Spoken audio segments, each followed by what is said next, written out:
വേദവ്യാസ മഹർഷി മഹാഭാരതം പൂർത്തിയാക്കി കഴിഞ്ഞ് ഭഗവാൻ വിഘ്നേശ്വരനോട് ചോദിക്കുന്നൊരു ചോദ്യമുണ്ട്. പരമാത്മാവ് തന്ന മഹാഭാരതം എന്ന ഇതിഹാസം ഞാൻ അങ്ങയോട് വാതോരാതെ പറഞ്ഞു തന്നു. ഏകദേശം 20 ലക്ഷം വാക്കുകളുണ്ട്. ഒരക്ഷരം പോലും തിരിച്ചെന്നോട് സംസാരിക്കാതെ അങ്ങയുടെ അനുഗ്രഹിക്കപ്പെട്ട ആ കൈയക്ഷരം കൊണ്ട് എഴുതി പൂർത്തീകരിച്ചു. എന്താണ് ഇതിൻ്റെ രഹസ്യം? എന്തുകൊണ്ടാണ് ഒരു വാക്ക് പോലും എന്നോട് സംസാരിക്കാഞ്ഞത്? അപ്പോൾ ഭഗവാൻ ഗണേശൻ പറയുന്നൊരു കാര്യമുണ്ട്. ചില ചിരാതുകളിൽ കുറച്ചെണ്ണ ഉണ്ടായിരിക്കും, ചില വലിയ ചിരാതുകളിൽ ഒരുപാട് എണ്ണ ഉണ്ടായിരിക്കും. അപ്പോൾ എണ്ണയ്ക്കനുസരിച്ച് ഇത് കെടാനുള്ള സമയവും വ്യത്യസ്തപ്പെട്ടിരിക്കും. ഇതിനെ കൊണ്ട് അർത്ഥമാക്കുന്നത് ഒരാൾക്ക് ചിലപ്പോൾ ഒരുപാട് ആയുസ്സുണ്ടായിരിക്കും, ദേവന്മാർക്ക് ഒരുപാട് ആയുസ്സുണ്ടായിരിക്കും, ചിലപ്പോൾ മനുഷ്യർക്ക് അതിനേക്കാളും കുറവായിരിക്കും, മനുഷ്യരിൽ തന്നെ പലർക്കും പല ആയുസ്സായിരിക്കും. അപ്പോൾ ഈ ആയുസ് എങ്ങനെ വെളിച്ചമുള്ളതാക്കി തീർക്കാം, എങ്ങനെയാണോ ഒരു ചിരാത് പ്രകാശിക്കുന്നത് അതുപോലെ എങ്ങനെ പ്രകാശമുള്ളതാക്കി തീർക്കാമെന്ന് ആലോചിച്ചാൽ നമ്മളുടെ ശരീരത്തിൻ്റെയും നമ്മളുടെ മനസ്സിൻ്റെയും നിയന്ത്രണം കൈക്കലാക്കുന്നതാണ് ഒരു നല്ല ജീവിതത്തിനുള്ള ഏറ്റവും വലിയ പടി എന്നാണ് ഗണേശ ഭഗവാൻ പറയുന്നത്. അങ്ങനെ നമ്മളുടെ ശരീരത്തിനെയും മനസ്സിനെയും കൈക്കലാക്കണമെങ്കിൽ ആദ്യം ഒരാൾ അവൻ്റെ വാക്കുകളെ കൈക്കലാക്കണം. അതായത് മൗനമാചരിക്കാൻ പഠിക്കണം, പറയുന്നത് കേൾക്കാൻ പഠിക്കണം. നമ്മൾ ഈ ലോകത്ത് വന്നിരിക്കുന്നത് ഒരുപാട് കാര്യങ്ങൾ അങ്ങോട്ട് പറയാനല്ല, ഇങ്ങോട്ട് ഒരുപാട് കാര്യങ്ങൾ മനസ്സിലാക്കാനാണ്. ഒരുപാട് കാര്യങ്ങൾ മനസ്സിലാക്കാനാണ് നമ്മൾ വന്നിരിക്കുന്നത്. കാരണം നമ്മൾക്കൊന്നും അറിയില്ല. ഇത് തന്നെയാണ് മൗനത്തിൻ്റെ ലക്ഷണം. ഇതാണ് മൗനത്തിൻ്റെ യഥാർത്ഥ അടിസ്ഥാനം. നമ്മൾ ഇന്ന് നോക്കിയാൽ നമ്മളുടെ ജീവിതത്തിൽ ഉണ്ടാകുന്ന ആത്മീയമായിട്ടുള്ള കാര്യം പോട്ടെ, അല്ലാതെ തന്നെ നമ്മളുടെ ഭൗതികമായിട്ടുള്ള എല്ലാ പ്രശ്നങ്ങളുടെയും അടിത്തറ നമ്മളുടെ സംസാരം തന്നെയാണ്. നമ്മൾ ആവശ്യമില്ലാത്ത കാര്യം ആവശ്യമില്ലാത്ത സ്ഥലത്ത് ആവശ്യമില്ലാത്ത രീതിയിൽ സംസാരിക്കുമ്പോഴാണ് വാവിട്ട വാക്കും കൈവിട്ട ആയുധവും തിരിച്ചെടുക്കാൻ പറ്റില്ലെന്ന് പറഞ്ഞതുപോലെ നമ്മൾ പലപ്പോഴും നമ്മളുടെ ബന്ധങ്ങൾ ശിഥിലമായി പോകുന്നത്, പല പ്രശ്നത്തിലും കുഴികളിലും ചെന്ന് ചാടുന്നത് എല്ലാം നമ്മളുടെ പ്രവൃത്തി കൊണ്ടല്ല, നമ്മളുടെ സംസാരം കൊണ്ടാണ്. 90% നമ്മളുടെ സംസാരമാണ്. ഈ സംസാരത്തെ മനസ്സിലാക്കാൻ, സംസാരത്തെ തന്നിലേക്ക് ഒതുക്കാൻ സാധിക്കുന്ന ഒരാൾ മൗനി അല്ലെങ്കിൽ മുനി ആയി മാറുന്നു. ആ മുനി എന്നുള്ള അവസ്ഥയിൽ നിന്നാണ് അത്ഭുതകരമായിട്ടുള്ള ജീവിത വ്യത്യാസങ്ങളും ജീവിത വിജയങ്ങളും ഉണ്ടാകുന്നത്. അതെങ്ങനെയാണെന്ന് മനസ്സിലാക്കാം. നമ്മൾ സംസാരിക്കുമ്പോൾ നമ്മൾ ഒരുപാട് ഊർജം പുറത്തേക്ക് വെറുതെ കളയുകയാണ്. ഈ പുറത്തേക്ക് കളയുന്ന ഊർജത്തെ നമ്മളിലേക്ക് തന്നെ സ്വീകരിച്ച് വെക്കുമ്പോഴാണ് മൗനി അല്ലെങ്കിൽ മുനിയായി മാറുന്നത്. അതുകൊണ്ട് പല അത്ഭുതകരമായിട്ടുള്ള ആത്മീയ തലങ്ങളിലേക്ക് നമ്മൾക്ക് പോകാൻ സാധിക്കും. പല അത്ഭുതകരമായിട്ടുള്ള സിദ്ധികളിലേക്ക് പോലും നമ്മളുടെ ശരീരത്തെയും മനസ്സിനെയും ഏകീകരിപ്പിച്ച് എത്തിക്കാൻ സാധിക്കുമെന്നുള്ളതൊരു വലിയ കാര്യമാണ്. നമ്മൾ വേണ്ടാതെ സംസാരിക്കുമ്പോൾ നമ്മളുടെ ഈ വേസ്റ്റ് ആകുന്ന എനർജി നമ്മളുടെ ജീവിതവും കൂടിയാണ്. നമ്മളുടെ ജീവിതത്തിൻ്റെ ഒരു നല്ല പങ്കും നമ്മൾ സംസാരം കൊണ്ട് ഉണ്ടാകുന്ന ദൂഷ്യവശങ്ങൾക്ക് പരിഹാരം കണ്ടെത്തി നമ്മളിരിക്കുന്നു. അന്തർമുഖരാകുക എന്നുള്ളതല്ല. അതായത് ഇപ്പോൾ ഒരാളോട് സംസാരിക്കാൻ മടിയായതുകൊണ്ടോ കോൺഫിഡൻസ് ഇല്ലാത്തതുകൊണ്ടോ ഉള്ള സംസാരത്തിൻ്റെ കാര്യമല്ല ഞാൻ പറയുന്നത്. വെറുതെ ആവശ്യമില്ലാത്ത കാര്യം പറയാതിരിക്കുക, അല്ലെങ്കിൽ വെറുതെ ആവശ്യമില്ലാത്ത കാര്യങ്ങൾ തലയിടാതിരിക്കുക.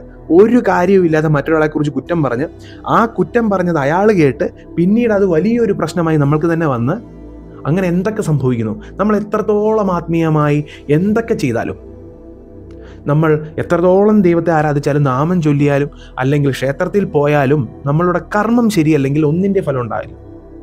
അതിൽ ഒരാളെ ഏറ്റവും കൂടുതൽ വേദനിപ്പിക്കാൻ തക്ക കരുത്തുള്ളൊരു കർമ്മം എന്ന് പറയുന്നത് ശാരീരികമായിട്ടുള്ള ഉപദ്രവമല്ല, മറിച്ച് വാക്കുകൾ പ്രയോഗിക്കുന്നതാണ്. ശാരീരികമായി ഏൽപ്പിക്കുന്ന മുറിവുകൾ പോലും ഉണങ്ങുന്നുണ്ടോ, അതിന് എത്രത്തോളം വ്യാപ്തിയുണ്ട് എന്ന് ഒരു മനുഷ്യന് അറിയാൻ സാധിക്കും. ഇപ്പം ഞാൻ ഒരാളെ മുറിവേൽപ്പിച്ചാൽ അത് എത്ര വലിയ മുറിവാണ്, അത് ഉണങ്ങിയോ എന്ന് എനിക്ക് മനസ്സിലാക്കാൻ സാധിക്കും. അതേ സമയത്ത് ഞാൻ ഒരാളെ വാക്കുകൾ കൊണ്ടാണ് മുറിവേൽപ്പിക്കുന്നതെങ്കിൽ അത് എത്രത്തോളം ആഴത്തിലുള്ളതാണെന്നും അതെപ്പോൾ എനിക്ക് തിരിച്ചു വരുമെന്നും എനിക്കറിയാൻ സാധിക്കില്ല. അതുപോലെ തന്നെ ഒരുപാട് എനർജി നമ്മൾ വേസ്റ്റ് ചെയ്യുന്നെന്ന് പറഞ്ഞു സംസാരിക്കുമ്പോൾ. അപ്പോൾ എപ്പോൾ സംസാരിക്കണം, എപ്പോൾ എനർജി കറക്റ്റായിട്ട് യൂട്ടിലൈസ് ചെയ്യണം, എപ്പോൾ സംസാരിച്ചാലാണ് കൃത്യം. നമ്മൾ പറയേണ്ട സമയത്ത് പറയേണ്ട കാര്യങ്ങൾ പറയേണ്ട പോലെ പറയണം, പറയേണ്ട സമയത്ത് മാത്രം, അല്ലാതെ എപ്പോഴും സംസാരിക്കുകയല്ല. മൗനവ്രതം എന്ന് പറഞ്ഞ് 10-16 ദിവസമൊക്കെ വ്രതം എടുക്കുന്ന പ്രാക്ടീസ് ഉണ്ട്. അതുകൊണ്ട് വളരെ ഉന്നതമായ അവസ്ഥയിലേക്ക് പോലും പല യോഗിമാർ പോകുന്നുണ്ട്. ആ മൗനം എന്നുള്ള അവസ്ഥ സംസാരിക്കാതിരിക്കുന്നത് മാത്രമല്ല, മനസ്സിൻ്റെ മൗനവും കൂടിയാണ്. അതുപോലെ തന്നെ നമ്മളുടെ മനസ്സ്, ബുദ്ധി, അഹങ്കാരം എല്ലാത്തിൻ്റെയും മൗനമാണ്. ഒരു ചിന്തയുമില്ലാത്ത അവസ്ഥയാണ്. എന്തെങ്കിലും ചിന്ത വന്നാലും നമ്മൾ മറ്റൊരാളായി മാറി നിന്നുകൊണ്ട് ആ ചിന്തയെ വീക്ഷിക്കലാണ്. അല്ലാതെ ആ ചിന്ത ഞാനാണെന്നുള്ള അങ്ങനെയുള്ള വിചാരമെല്ലാം പോയി ചിന്ത എന്താണ്, എന്തൊക്കെ തോട്ടാണ് എനിക്ക് വരുന്നത് എന്ന് മാറി നിന്ന് വീക്ഷിക്കുന്ന ഒരു ധ്യാനാവസ്ഥയിലേക്ക് നമ്മളുടെ മനസ്സ് പോകുന്നു. അതിലേക്ക് ഒന്നും കിടക്കണ്ട. അല്ലാതെ തന്നെ ആത്മീയമായും ഭൗതികമായും മുന്നേറാനുള്ള ഏറ്റവും വലിയ കാര്യമാണ് നമ്മളുടെ സംസാരത്തെ നിയന്ത്രിക്കുക എന്നുള്ളത്. സംസാരത്തെ നിയന്ത്രിക്കുകയാണെങ്കിൽ, മൗനം ആചരിക്കുകയാണെങ്കിൽ ഉണ്ടാകുന്ന ഏറ്റവും വലിയ അത്ഭുതകരമായ കാര്യമെന്ന് പറയുന്നത് വാക്സിദ്ധിയാണ്. അതായത് ഒരാൾ ഉപാസന ചെയ്യുമ്പോൾ അല്ലെങ്കിൽ മന്ത്രം ജപിക്കുമ്പോൾ, സ്തോത്രം ജപിക്കുമ്പോൾ അയാളോട് ആദ്യം പറയുന്ന കാര്യം കള്ളം പറയരുതെന്നാണ്. പറയുന്ന കാര്യം കള്ളം പറയരുത്. അതുപോലെ തന്നെ ഒരിക്കലും മറ്റൊരാളെ വേദനിപ്പിക്കുന്ന കാര്യങ്ങൾ പറയരുത്, മറ്റൊരാളെക്കുറിച്ച് അപവാദം പറയരുത്. ഇതെന്തുകൊണ്ടാണ് ഒരു ഉപാസകനോട് അല്ലെങ്കിൽ ഒരു ഭക്തനോട് പകർന്നു കൊടുക്കുന്നത്? അല്ലെങ്കിൽ മന്ത്രമോ സ്തോത്രമോ ജപിക്കുന്ന ആൾ ഇത് ചെയ്യരുത് എന്ന് പറയുന്നത് എന്തുകൊണ്ടാണ്? അങ്ങനെ ഒരാളെക്കുറിച്ച് കുറ്റം പറയുന്ന ഒരാൾക്ക്, ഒരാളെക്കുറിച്ച് മോശം പറയുന്നത് ഇല്ലാത്ത പറയുന്ന ഒരാൾക്ക് ഒരു മന്ത്രം കിട്ടിയാലോ സ്തോത്രം കിട്ടിയാലോ അയാൾ എത്ര ജപിച്ചാലും അത് സിദ്ധി വരില്ല. കാരണം അവൻ്റെ വാക്ക് എന്ന് പറയുന്നത് ശുദ്ധമായതല്ല. അതേസമയം വാക്ശുദ്ധിയുള്ള ഒരാൾ എന്ത് പറഞ്ഞാലും വാക്സിദ്ധി ഉണ്ടാവും. അതായത് നമ്മൾ ഒരു കാര്യം പറഞ്ഞാൽ അത് അതേപടി നടക്കും. ചില മഹാന്മാരൊക്കെ വല്ലപ്പോഴേ അവരുടെ മൗനം വെടിഞ്ഞ് സംസാരിക്കുകയുള്ളൂ. ഉദാഹരണം രമണ മഹർഷി. പറയുന്ന കാര്യത്തിന് അത്രത്തോളം ആഴമുണ്ടായിരിക്കും. പറയുന്ന എന്ത് കാര്യമാണെങ്കിലും അത് നടക്കുകയും ചെയ്യും.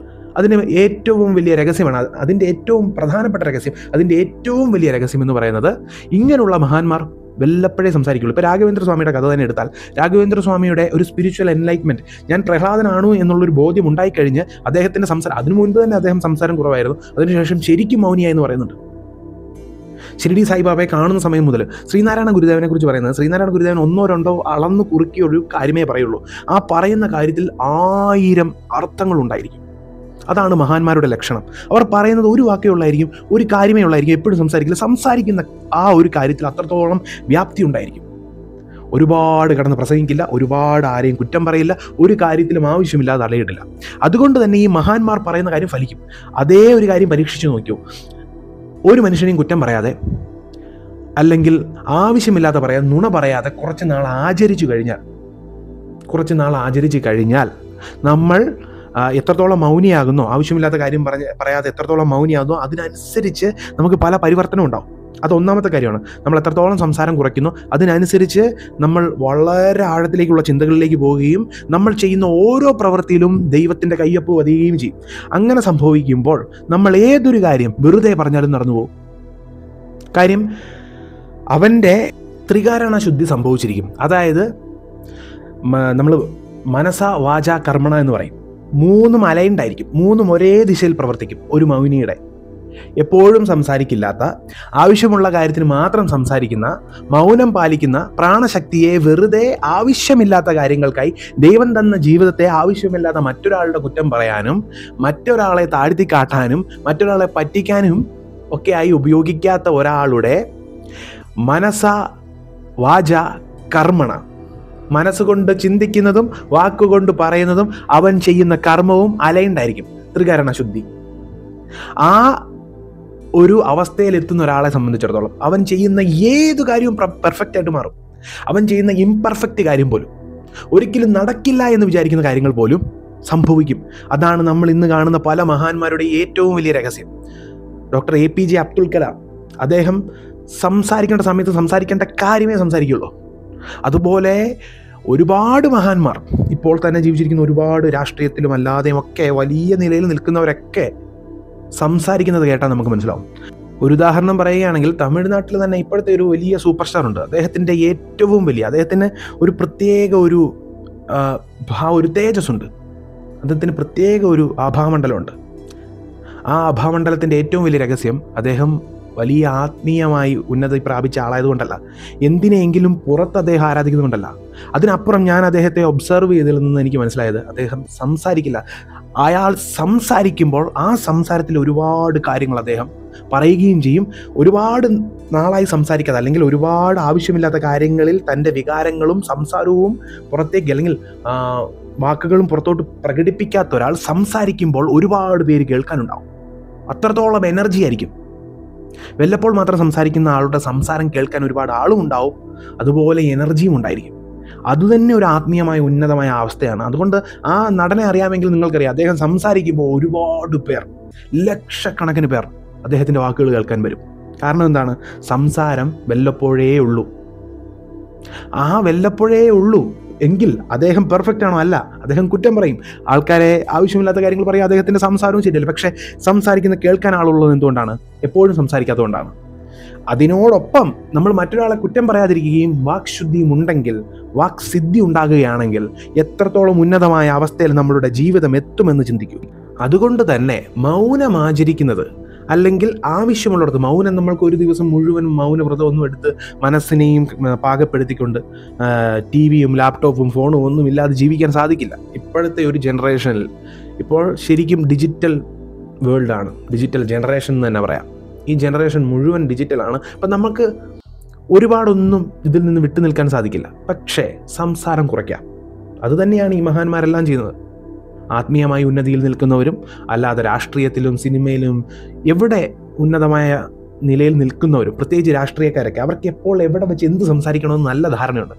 അവർ സംസാരിക്കുന്നത് ന്യായമുള്ള കാര്യമാണോ സത്യമാണോ എന്ന് ചോദിച്ചാൽ ഒരിക്കലുമല്ല.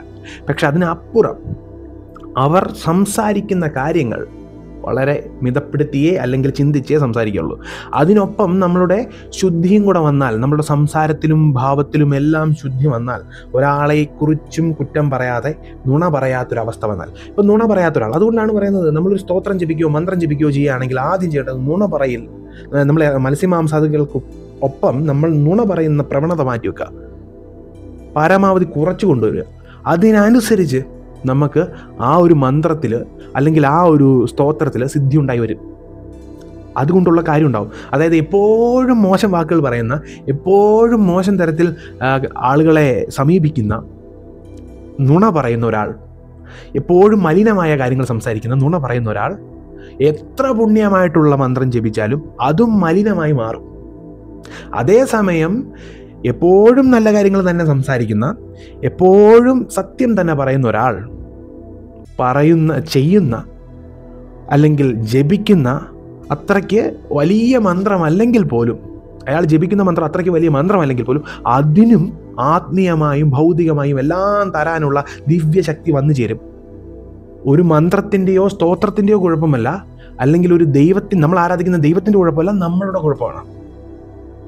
അത് ഉപയോഗിക്കുന്നവൻ്റെ കയ്യിലാണ് ഇരിക്കുന്നത്. ഇപ്പോൾ ഒരു മൂർത്തി ദുർമൂർത്തിയാണോ സത്മൂർത്തിയാണോ എന്ന് തീരുമാനിക്കുന്നത് അത് ഉപയോഗിക്കുന്ന ആളാണ്. ആ ദേവനെ എങ്ങനെ ഉപാസിക്കണം അല്ലെങ്കിൽ ഏത് രീതിയിൽ കാണണമെന്ന് തീരുമാനിക്കുന്ന ആളാണ്.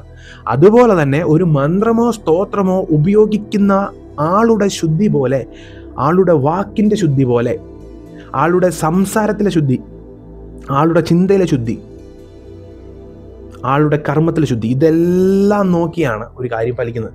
അതുകൊണ്ട് എത്ര നല്ല മന്ത്രം ഉപയോഗിച്ചാലും, എത്ര വലിയ മന്ത്രം ഉപയോഗിച്ചാലും അത് ഫലവത്താകണമെങ്കിൽ നമ്മളുടെ ശുദ്ധിയും സംഭവിച്ചിരിക്കണം, നമ്മളുടെ വാക്കിൽ സത്യമുണ്ടായിരിക്കണം. ആരെക്കുറിച്ചും കുറ്റം പറയരുത്, എപ്പോഴും സംസാരിച്ചുകൊണ്ടിരിക്കരുത്. നമ്മളെപ്പോഴും സംസാരിക്കുന്നത് എന്താണ്? മറ്റൊരാളുടെ കുറ്റമാണ് എപ്പോഴും സംസാരിക്കാനുള്ളത്. ശരിക്കും നമ്മളുടെ ജീവിതം എടുത്തു നോക്കിയാൽ ഒരു ദിവസം സംസാരിക്കുന്നതിൽ ശരിക്കും നമുക്ക് സംസാരിക്കേണ്ട കാര്യം 10% ഉള്ളൂ. ഒരു ദിവസം നമുക്ക് സംസാരിക്കേണ്ട കാര്യം വെറും 10% ഉള്ളൂ. ഇപ്പോൾ വലിയ ഉപാസന ചെയ്യുന്നവരുണ്ട്, വലിയ പരമ്പരയിൽ നിന്ന് വരുന്നവരുണ്ട്, വലിയ ഗുരുപരമ്പര ഫോളോ ചെയ്ത് വരുന്നവരുണ്ട്. പക്ഷെ അവർ വാ തുറന്നാൽ പോയി, അവരുടെ സംസാരം കേട്ടാൽ പോയി. എപ്പോഴും മറ്റൊരു മനുഷ്യനെ കുറ്റം പറഞ്ഞേ സംസാരിക്കുള്ളൂ. എപ്പോഴും ഞാനാണ് വലുത്, ബാക്കിയെല്ലാം ചെറുത്, അല്ലെങ്കിൽ ആത്മീയമായി മറ്റ് പ്രവൃത്തി ചെയ്യുന്ന മറ്റു മേഖലയിൽ നിൽക്കുന്ന എല്ലാവരും താഴെയാണ്, ഞാനാണ് വലുത് എന്നൊരാൾ പറയുകയാണെങ്കിൽ, ഞാൻ മാത്രമാണ് വലുത് ബാക്കി എല്ലാം തെറ്റാണ് എന്ന് സ്ഥാപിച്ചെടുക്കുകയാണെങ്കിൽ അതൊരു പരിധി വരെ നല്ലതാണ്. അല്ലാതെ എപ്പോഴും കുറ്റം തന്നെയാണ് പറയുന്നതെങ്കിലും അയാളുടെ ചിന്തയ്ക്ക് എന്തോ പ്രശ്നമുണ്ട്. ആ ചിന്തയിലെ പ്രശ്നം അയാളുടെ ആത്മീയതയിലും ബാധിക്കും. ചിലപ്പോൾ ഒരു തരത്തിലുള്ള ദേവതനെ ആരാധിക്കാത്ത ആളായിരിക്കാം, അല്ലെങ്കിൽ ഒരു മന്ത്രം ജപിക്കാത്ത ആളായിരിക്കാം, ദൈവത്തെ പോലും വിളിക്കാത്ത ആളായിരിക്കാം. അയാളുടെ കർമ്മശുദ്ധിയും മനഃശുദ്ധിയും വാക്ശുദ്ധിയും ഉണ്ടെങ്കിൽ ഉറപ്പായും അയാൾ ആത്മീയമായി ഉയർന്നുകൊണ്ടിരിക്കും. കാരണം ആത്യന്തികമായിട്ട് നമ്മളുടെ എല്ലാവരുടെ ഉള്ളിലിരിക്കുന്ന ആ ചൈതന്യത്തിൻ്റെ പേര് തന്നെയാണ് ദൈവം. സീവൻ അല്ലെങ്കിൽ ജീവൻ ശിവനാണെന്നാണ് പറയുന്നത്. അപ്പോൾ അങ്ങനെ തിരുമൂലരും പല സിദ്ധന്മാരും പറയുന്ന ആ ഒരു സത്യത്തെ മനസ്സിലാക്കണമെങ്കിൽ ശുദ്ധി ഉണ്ടായാൽ മതി, ആരാധന തന്നെ വേണമെന്നില്ല. അപ്പോൾ ശുദ്ധി ഉണ്ടാക്കാൻ ശ്രമിക്കുക. നമ്മളെല്ലാം ആ പ്രോസസ്സിൽ തന്നെയാണ്. ഇപ്പോൾ ഈ വീഡിയോയിൽ ഈ കാര്യങ്ങളെല്ലാം പറഞ്ഞു തന്ന ഞാൻ പോലും ചിലപ്പോൾ ശുദ്ധിയുള്ളവനായിരിക്കില്ല, സംസാരശുദ്ധിയോ മനഃശുദ്ധിയോ ഒന്നും ഉണ്ടായിരിക്കില്ല. പക്ഷെ ഞാൻ പറഞ്ഞ കാര്യം ന്യായമുള്ളതാണെങ്കിൽ കേൾക്കുക, അനുസരിക്കുക, ഫലം ഉണ്ടാവും. അഹോബിലം അഹോബിലം.